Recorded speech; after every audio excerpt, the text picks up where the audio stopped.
घर से निकल जाती है और वो गुहार लगाती है। आखिर में उनका क्या, माँ का क्या गलती था कि घर से थाना करीबन 3 था, तो क्या उनको एसपी साहब को खोज खबर नहीं था? उनको इस पे संज्ञान में नहीं था कि चोरी करवा रहे हैं, बालू चोरी करवा रहे हैं, इस सब में बहुत ध्यान देते हैं। हजम नहीं हो पा रही है कि कॉलेज के 1 किलोमीटर के क्षेत्र में नरकंकाल फेंका हुआ है। महीना के अंदर में किसी का भी ध्यान वहाँ पे नहीं गया। तो उनका जंगल नहीं था, वो आप ड्रोन कैमरा में देख सकते हो, वो कोई भारी जंगल नहीं था, बस ऐसा ही एक क्षेत्र था जहाँ पे नरकंकाल को पाया गया है। तो हम इस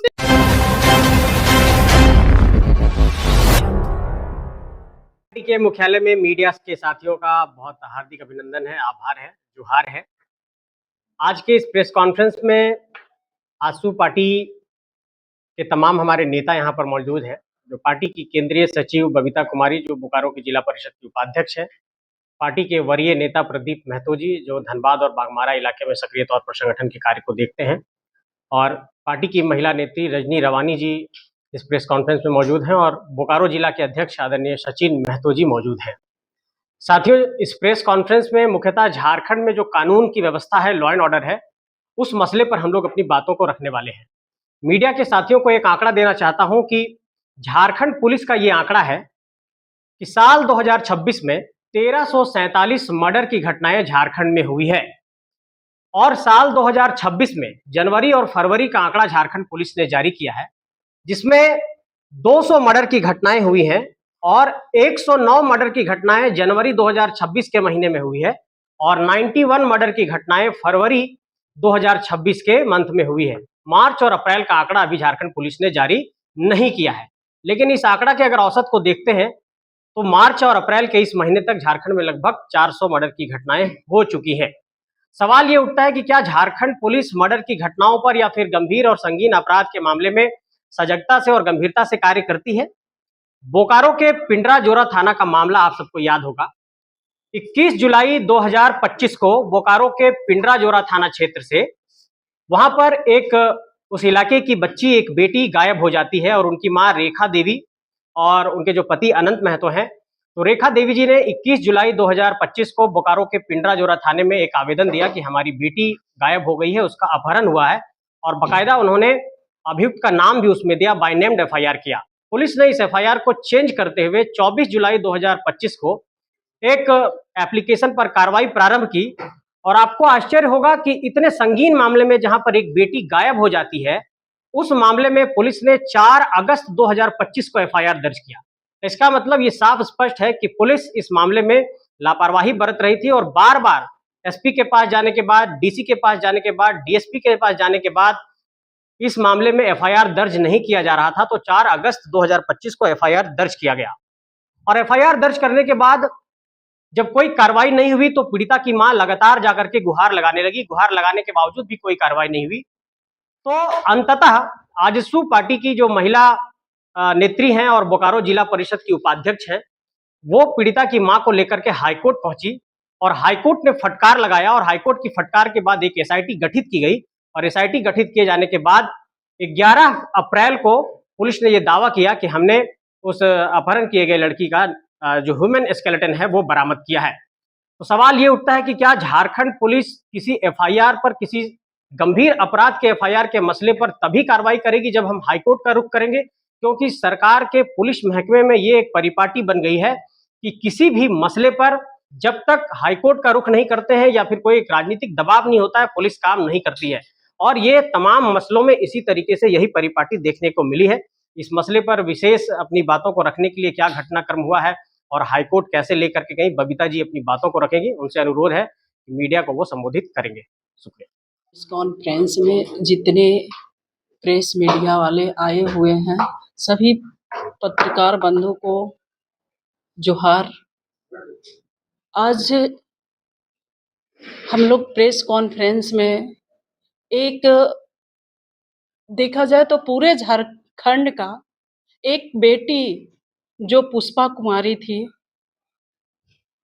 उनके जो 9 महीना का प्रशासन की ओर से जो रवैया रहा, बहुत ही दुखनीय घटना और दर्दनाक घटना कि एक माँ की बेटी घर से निकल जाती है और वो गुहार लगाती है। आखिर में उनका क्या, माँ का क्या गलती था कि घर से थाना करीबन 3 किलोमीटर की दूरी में था या 7 किलोमीटर ऐसा ही कुछ दूरी में है। तो इस तरह से आना-जाना करते रही और एक हमारा पुलिस प्रशासन जो है, थाना प्रभारी है, जो एक आवेदन लेने से इनकार, एफआईआर करने से इनकार करते हैं। इस तरह का मेरा झारखंड में प्रशासन का, पुलिस प्रशासन का रवैया है। क्या ये 21 जुलाई का जो हमारे संजय जी बताए कि 21 जुलाई को आवेदन देती हैं और 4 अगस्त को एफआईआर लॉन्च होता है, तो ये 14 दिन का जो गैपिंग था, वो किस लिए रोका गया? क्यों रोका गया? और उसमें जो आवेदन है, उसमें अभियुक्त का नाम साफ है, उसके बावजूद भी नाम हटा दिया जाता है। ये तो सही मायने में देखा जाए तो अभियुक्त का नाम हटा दिया जा रहा है। बार-बार वो करीबन बता रही है कि 3 साल से उनके प्रेम प्रसंग था। उनके पास 23 गो सिम कार्ड था। वो जिस रात को, शाम को घटना घटता है, वो कॉलेज के लिए निकलती है, उस दिन वो भी निकलता है और रात को गायब रहता है। इतना खुलेआम होते हुए, बताते हुए भी आवेदन लेने से इनकार करते हैं। लेकिन ये चीज़ हमारे जो जब 30 तारीख को जाती है एसपी साहब के यहाँ, डीसी साहब के यहाँ, डीएसपी साहब के यहाँ, तो 30 तारीख से लेके 4 तारीख तक वो उसके बावजूद भी इतना विलम्ब हुआ। आखिर प्रशासन का क्या रवैया है? और हमारे यहाँ इस तरह से करीबन 4 से 5 महीना भटकते रही। हमारे बगल में रजनी रवानी जी हैं, वो हमसे कांटेक्ट किए और जो पुष्पा कुमारी की माँ को लेकर के आती है। और एक सोचना चाहिए कि एक पीड़िता की माँ, एक बेटी की माँ आती है, इस तरह से रोती बिलखती है कि क्या मेरा झारखंड का रवैया है कि जन सेवा के लिए, मतलब एक गरीब, अति गरीब की दिहाड़ी का काम करती है उस महिला के लिए क्या प्रशासन की तरफ से कुछ नहीं है? इस तरह से मतलब करके करीबन लगातार 4 से 5 बार आवेदन डीएसपी, एसपी और डीसी के यहाँ गई। हम भी अपना लेटर पैड में लेकर के एसपी साहब से, हम लोग ये पार्टी के अध्यक्ष सचिन जी, प्रदीप जी, हम लोग 2 बार बैठक किए। एसपी साहब से टाइम लिए। एसपी साहब एक ग्राउंड में मिलते हैं और उसी बीच में हम लोग चर्चा करते हैं कि सर एक गरीब महिला है, हम लोग की बेटी है, झारखंड की बेटी है, 18 साल उम्र हो रहा है, वो लड़की गई तो गई कहाँ? दम बेवफा, दम मतलब इस तरह से बोल दिए कि इस तरह घूमने से लड़की नहीं मिलेगी। तो कैसे मिलेगी सर, आप ही बताइए रास्ता। तो बोले घूमने से मिल जाएगी। इस तरह से कहानी हम लोग को पढ़ाने लगे। वही बोलते हैं कि आप, हम बोले कि जाते हैं वो कोर्ट, हाई कोर्ट, बोले जाइए, आप स्वतंत्र हैं, जहां आपको जाना है जाइए। तो इस तरह से एक पुलिस कैप्टन का आवाज निकलता है कि एक बेटी का खोज का गुहार लगाते हैं। तो इस तरह से आवाज, आखिर प्रशासन क्या है? रक्षक के लिए है कि भक्षक के लिए? यहाँ तो साबित होता है कि ये हमारे जो इतना घटना घट रहा है, बोकारो जिला का बताते हैं कि करीबन 1 साल में 200 लड़की गायब होती है। तो ये क्या हमारा प्रशासन का काम नहीं है? अब बात रहा कि जब वो हमको चैलेंज किए, तो वो देखते हुए हम एक पीड़िता की मां को लेकर के, एक पुष्पा कुमारी को मां को लेकर के हाई कोर्ट पहुंचते हैं। तब माननीय उच्च न्यायालय से जब यहाँ पे वर्चुअल में एसपी साहब आते हैं, फिजिकली में आते हैं, तब जा करके एसआईटी गठन करते हैं। और ऐसा एक चीज और बताते हैं कि हर एक महीना में क्राइम का बैठक होता है। तो क्या उनको एसपी साहब को खोज खबर नहीं था?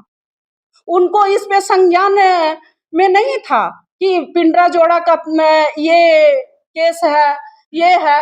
वो जो प्रेस कॉन्फ्रेंस किए उसमें एकदम साफ सुथरा से बोल रहे हैं कि नहीं ऐसा किए वैसा किए, हम 28 को निलंबित कर दिए। ये क्या दिखाना चाहते हैं झारखंड वासियों को?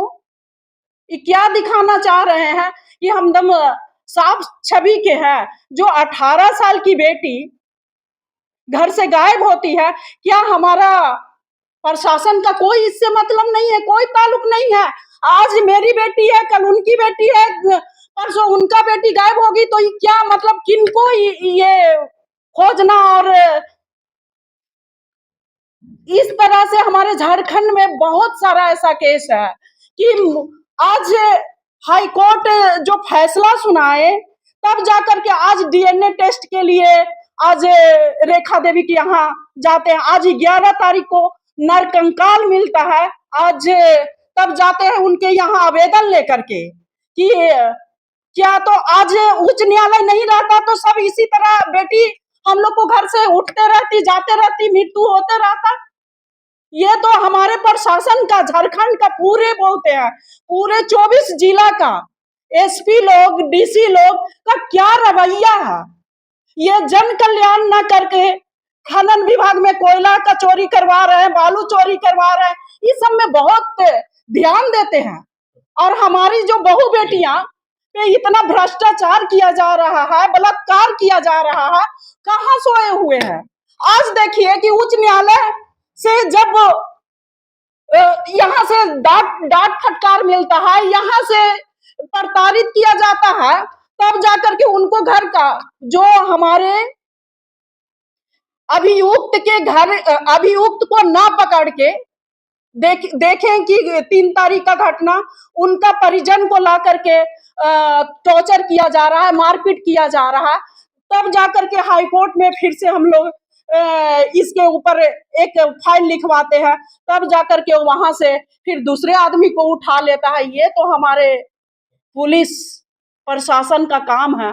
और आज के डेट में 28 गो पुलिसकर्मी को निलंबित करके हमारे एसपी साहब सफाई देना चाहते हैं कि हम इन लोग को कार्रवाई कर दिए। क्या हमारे एसपी साहब का उसमें कोई गलती नहीं है? आप जो ये क्राइम का बैठक कर रहे थे, एसआईटी का टीम जो गठित किए थे, उसमें आप क्या कर रहे थे? ठीक है, बहुत शुक्रिया। इस मामले में एक बड़ा फैक्ट ये भी है कि पुलिस ने इस मामले में बड़ा तथ्य ये भी है कि पुलिस ने अपना जो प्रेस रिलीज जारी किया है 11 अप्रैल को, उसमें पुलिस ने ये कन्फेस किया है, पुलिस ने ये खुद स्वीकार किया है कि जो इस मामले का नामजद अभियुक्त है उसने पुलिस के साथ पार्टी की थी। ये अपने आप में एक बड़ा सवालिया निशान खड़ा करता है। आजसू पार्टी इस मसले पर लगातार बहुत ही संजीदगी के साथ काम कर रही है और लगातार 9 महीने से इस केस को बहुत ही कह सकते हैं कि नज़दीकी से मॉनिटरिंग कर रहे हैं और पीड़ित के परिवार को हम लोग सहायता भी उपलब्ध करा रहे हैं। हमारे बीच आजसू पार्टी के बोकारो के जिला अध्यक्ष आदरणीय सचिन महतो जी हैं, जो लगातार इस मामले में बने हुए हैं और उन्होंने वहाँ पर प्रशासन से भी मुलाकात की थी। मैं उनसे आग्रह करूंगा कि इस केस में क्या कुछ हुआ है वो मीडिया से रूबरू कराएंगे। जो कहानी है 6 महीना का, उनके परिजन के साथ क्या हुआ वो तो बबीता दी बताई, संजय भैया बताएं, सचिन जी बताएं। 6 महीना के बाद जब वो लोग पूरा थक गई एसपी डीएसपी के पास जाके, तो 6 महीना के बाद सोशल मीडिया के माध्यम से उनकी माँ ने मुझसे कांटेक्ट किया कि दीदी मैं हर जगह जाके थक गई हूँ, मेरी बेटी नहीं मिल रही है, मुझे न्याय दीजिए और मेरी बेटी खोज के लाइए। तो उसके बाद मैं उनके घर गई, उनके साथ वहाँ स्थानीय थाने में गई। स्थानीय थाने में जाने के बाद जो वहाँ के बड़ा बाबू जो थे हमारे अभिषेक रंजन जी, उनका महिलाओं के प्रति जो उनका विचार था वो सुन के मैं दंग रह गई और मैं उसी समय श्योर हो गई थी कि कहीं ना कहीं यहाँ पे कुछ हो रहा है।